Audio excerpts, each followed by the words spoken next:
welcome back to Grow Joyfully Homestead.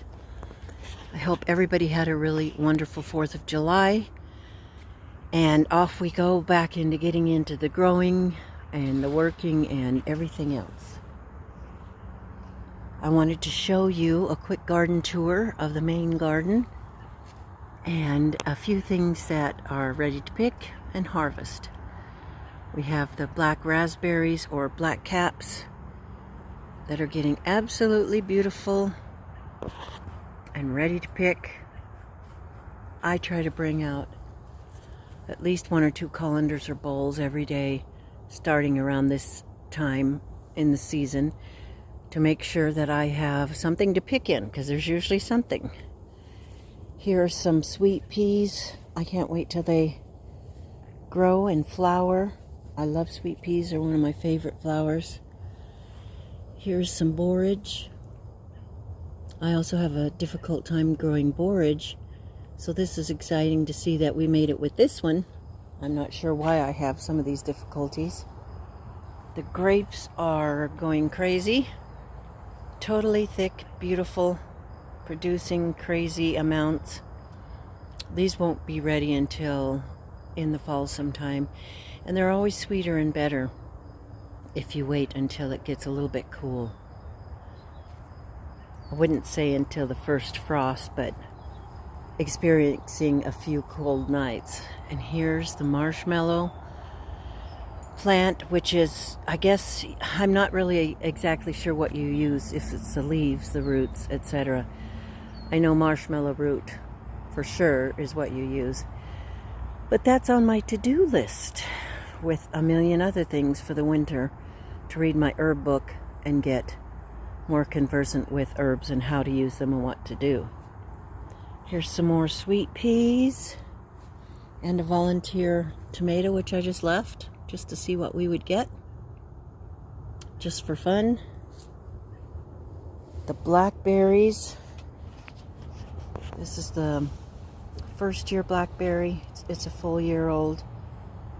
The second year blackberry and the third year, and you see the difference in the maturity of their berries and what's producing. Here's one right here getting ripe. That to me is terribly exciting, especially since they're thornless. That's very exciting, because blackberries that have their thorns, they're no fun. And we've got a couple of ground cherries growing here in the bed where I picked all the carrots. I'm trying to take really good care of the, what are they called? Tiger melon. Yes. Tiger melon right here. I just can't get him to grow or to take off, but I've been fertilizing them, weeding them, taking good care of them. Here's a Tom Hat tomato from Baker Creek. It's just a little guy. I believe it's not just a dwarf, but a mini dwarf. And here's some cucumbers growing in my green stalk planter. Some beans. Now these beans are looking pretty good. They have a deep, rich green color. They look a lot happier than some of the ones that I have planted in years past. I'm trying to give them more room down at their roots, so they have plenty of room to have enough airflow and to have enough water and nutrients. Aha, look what we have here. Beautiful. I think this is Blue Lake pole bean. Here's another one. They're so beautiful. Anything that I see that's growing is just like a little Christmas present to me when I get to go out to the garden and see what's growing and waiting for me. Here's a black cherry tomato from Baker Creek. Some of my things are struggling, some of them are doing okay. Time to water this guy again. trying to keep up with all my gardens. The big pasture garden. All the lawn we have. I have to mow that today because it's just overgrown, overdone, but that's okay. We're getting to it. Oh, the chamomile's coming on. More beautiful little blossoms. I'm going to pick the flowers so more of the plant will grow and we can get more flowers for herbal tea. And Jess from Roots and Refuge Farms is always talking about the smell of chamomile. And now I get what she says. She always says that she wishes that she had smell-o-vision so we could smell it. We could smell the smell of chamomile. And the first second I smelled it, it reminds me of green apple, a really delicate green apple smell. Anyway, that's a lot of fun. So I got to get that picked. Here's my struggling cucumbers. And their poor little leaves. I think the leaves look a little better since I did spray them with the Epsom salt, baking powder. No, I'll get this. Give me a minute here. Baking soda, Dawn, and hydrogen peroxide spray. Here's a little tiny nub of one. Doesn't look very healthy. Come on, guys, you can do it. Don't give up. I don't know why they're struggling. But they definitely are. Oh, wow. Here is my first baby zucchinis. How exciting. So awesome. And more dill growing. I love to feel the plants and smell them. The aromatic ones like the chamomile and the dill. I like to just rub them between my fingers. Ah, so beautiful. So cilantro, I gotta get you picked and dried. My goodness. Basil. Hello there, little basils. And I needed to get this replanted, and I didn't, of course. This is lavender. I immediately feel better about life when I just smell lavender. And here's some parsley here. And another borage. So that's exciting. Marshmallow plant again. More chamomile. Lavender. Oh, more chamomile. Yes, I went crazy this year because I really want a lot of chamomile. Another zucchini plant here with no fruit on it yet. I've got 3 here. It's too crowded. I do believe I'll either try to transplant this one or just put it in the compost because they're competing for nutrition, air, and light. And over here, it looks like the habanada looks a little happier since I fertilized it. Here's another one. Not that one. Right here. I don't think it's going to do anything. It's so small. Time to weed as I go. Carrots are coming on here. Okay, now here's a mystery. I don't even know what that is. Is it this? Because if it is, yeah, it is. Oh, it's blue spice. I think basil, but I'm not sure. Don't quote me. And the reason I shuddered is because the smell is repellent to me for whatever reason. I think most people would like it, but it just, Some things hit you good, some things don't. I got crazy with the beans here before the 4th, and I just went through and just pulled it all out. That's what I will often do, is just put up with something long enough, and then all of a sudden when I get the time, I will just pull it out. So that's what these are right here. I've got to get the rest of the bean vines off. But I replanted this with some bush beans, Kajari melons, bush beans, and I think another cucumber, one or two over there, because they're just not thriving. I need to pick another spot for it. The bean tower is looking gorgeous. Sending out a little tendril here up the sunflower. That's just what they do. They go try to find anything they can grow up. So then you just take that off and then you wind it up somewhere on the bean tower. Come on, little fella. It's kind of hard to do it. Sorry with the dip in the camera. Do it one-handed.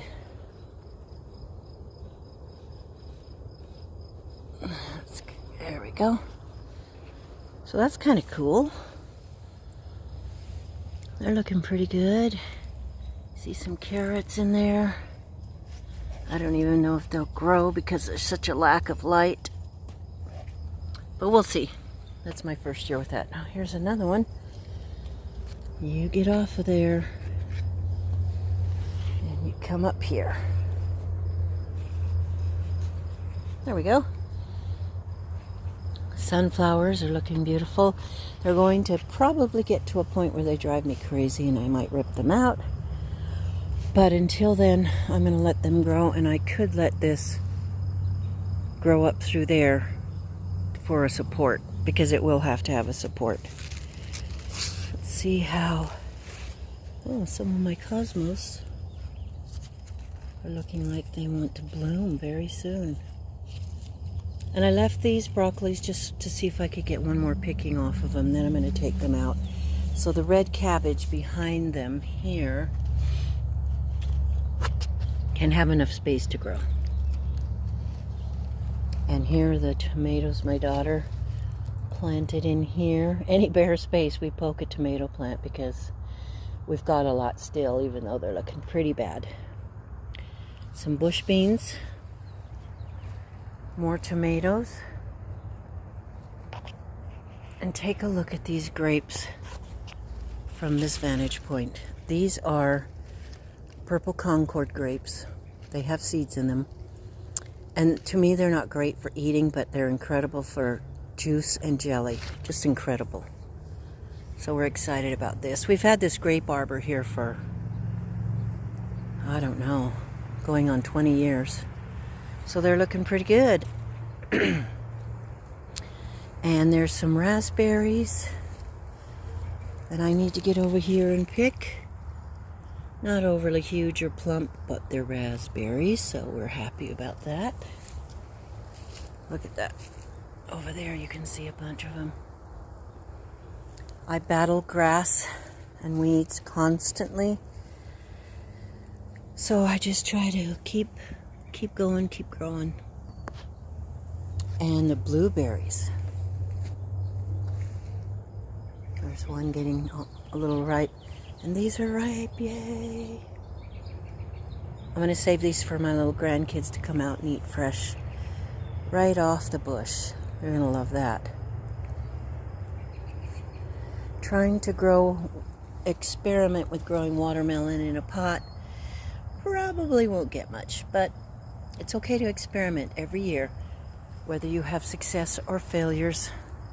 And I wouldn't give up if it doesn't work, because maybe you got it in too late that year. Maybe it was a cooler growing season. Maybe this or that. So don't give up.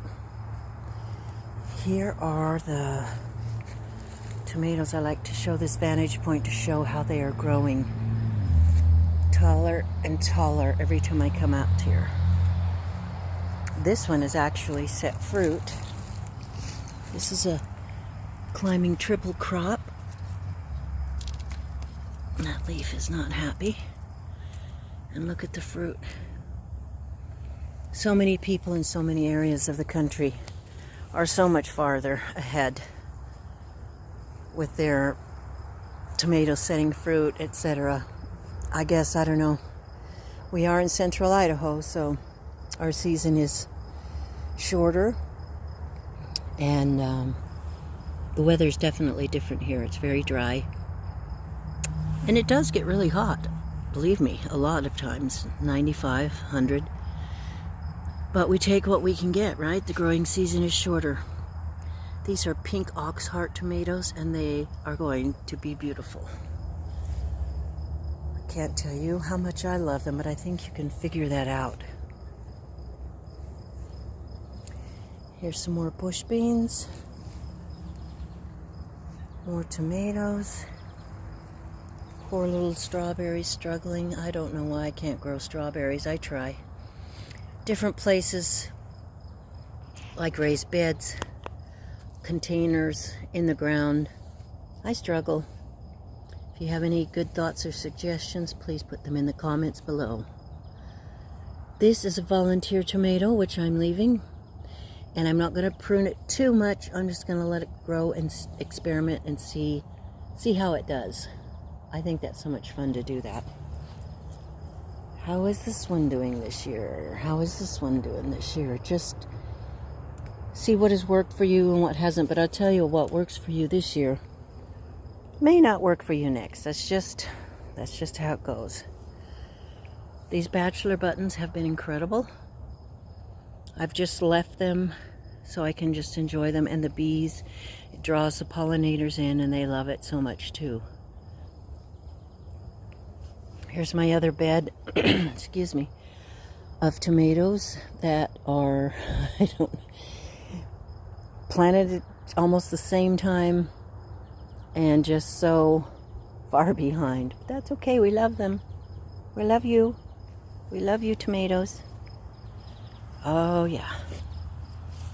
Sweet peas. Sweet pea flowers. I have so many weeds, but that's okay. I'm not going to let it freak me out. I'm going to continue to grow amongst the weeds.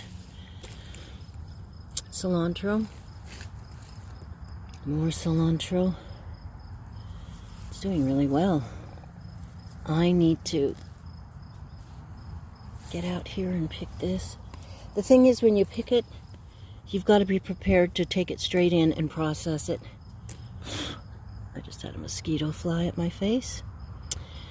Because these things don't want to sit around. They either need to be frozen or dehydrated or whatever you're going to do with them right away, because you go back in and you will have lost them. So don't pick until you're ready to process. Here's a purple hyacinth plant, bean plant. And this bush, I don't know. I see berries forming on it, but will it produce? I think this is the second or third year for it, so I'm hoping. This,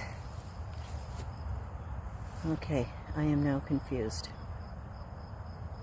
My daughter thought this was a marshmallow plant, but this is not. It's got to belong to the hibiscus family. So I will get back to you on that one. Who knows? It's just fun growing. Ground cherries. Basil. Bush beans. Zinnia. Ground cherry. My potatoes need watered yet again. Here's the subarctic plenty tomatoes. They are definitely going to be some of the first that I have. So excited. These guys need to be trimmed and pruned again. That's okay. We like it. Bush beans. More bush beans. And here's another view of the pink ox heart tomato. It's more of a paste tomato. It's heart-shaped, and they're just gorgeous. I'll have to show you later when they get ripe, and you're gonna love them too. Gold medal. Oh, there's some. Yay. A big yellow slicer. So pretty, so tasty. Soon, well, let's just say after the frost, I want to do a video on my favorite tomato varieties, because I didn't get one done early enough this year, and you really do need to be able to have access to it before the season even comes up, so that you can watch it and decide what varieties are best for you and what kind other people like. Jess from Roots and Refuge Farms goes into great detail about what some of her favorite tomato varieties, as does Luke from M.I. Gardener, some of my favorite YouTubers. So I hope you've had a good visit with me this morning. It's so lovely to walk in the garden when it's cool and before the sun starts beating on your head and making you wish you could go in the house. But I just wanted to share how things were going in the main garden. To me, this is a little bit more of an easier place to walk with you and share with you, rather than the big pasture garden. In the big pasture garden, you know, it's less intimate, less decorative. So I just thought I'd try to focus on this garden as much as I could for the garden tours. I hope you have a lovely day. I hope you keep growing through the weeds. And don't forget to always grow joyfully. We'll see you next time.